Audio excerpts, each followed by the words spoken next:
You wake up in 1250. You instantly regret it.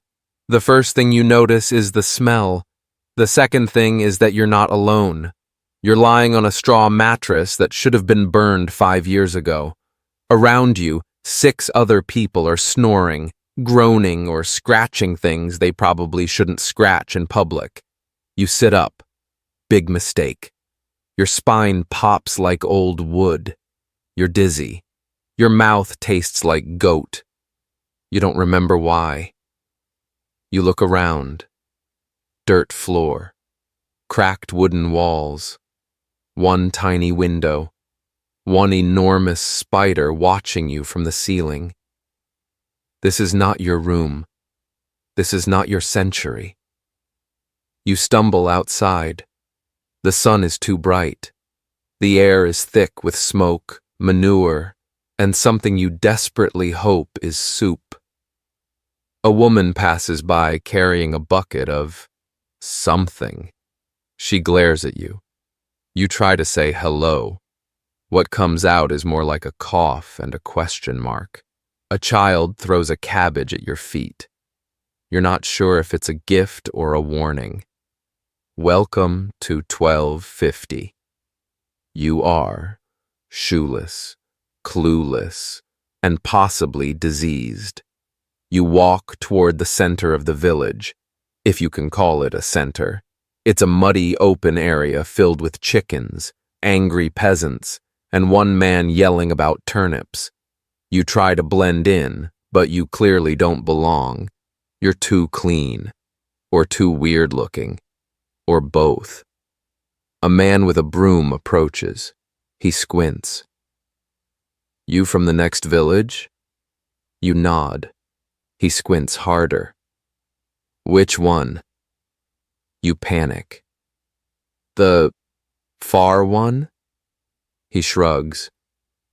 Fair. He hands you the broom. Street's not gonna clean itself. You take it, because saying no feels dangerous. You sweep mud in a circle for half an hour. You accomplish nothing. But people stop staring at you. Someone hands you a piece of bread. It's hard enough to injure someone with. You chew slowly. Your jaw hates you. Suddenly, bells ring. Everyone freezes. Someone yells, "It's the tax man!" People scatter like rats. You freeze, broom still in hand. A group of men on horseback ride in.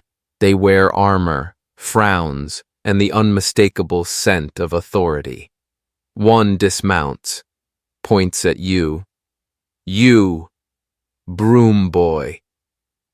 You look around. You are, unfortunately, broom boy. Where's the reeve? He demands. You say, what's a reeve? He stares. Are you thick? You say, yes. He walks away, shaking his head. You breathe again, barely. Then a man grabs your arm. Come on, help me move a pig. You follow. Because what else are you going to do? The pig does not want to be moved. It screams. You scream. Everyone screams. The pig wins. You fall into a pile of something warm and awful. You lie there for a while. The sky is darker now. Someone throws you a rag. You wipe your face. You regret that instantly. You sit up. A woman walks by. She looks at you. Pity. Maybe. She says, you'll get used to it. You want to tell her you won't be here long, but you're starting to suspect you will. You wander back toward the hut you woke up in, not because it's home, nothing about it feels like home, but because it's the only place where nobody threw something at you yet. On the way, You step into a puddle. It goes up to your knee. You stand there, soaking, reevaluating your life choices. Not that you had any. One minute you were fine, and the next, medieval. When you finally reach the hut, the door creaks open on its own. You enter slowly, like the floor might be alive. It sort of is.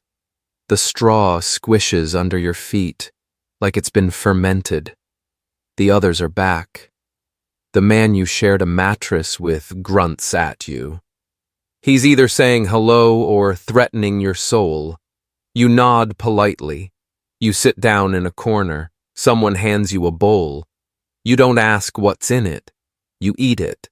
It's hot and mushy and tastes like sadness, but you eat it. Afterward, someone farts. Loudly. Nobody reacts. You do. Internally. You lie down on the straw and stare at the ceiling. The spider is still there. Bigger now. Or maybe your will to live is smaller. You close your eyes. You dream of plumbing. You wake up before dawn. Someone throws a boot at your face. You don't blame them. You just assume it's your turn. You follow the others outside. They hand you a hoe. You're now a farmhand.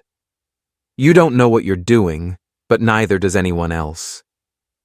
You dig holes. Or fill them. No one clarifies.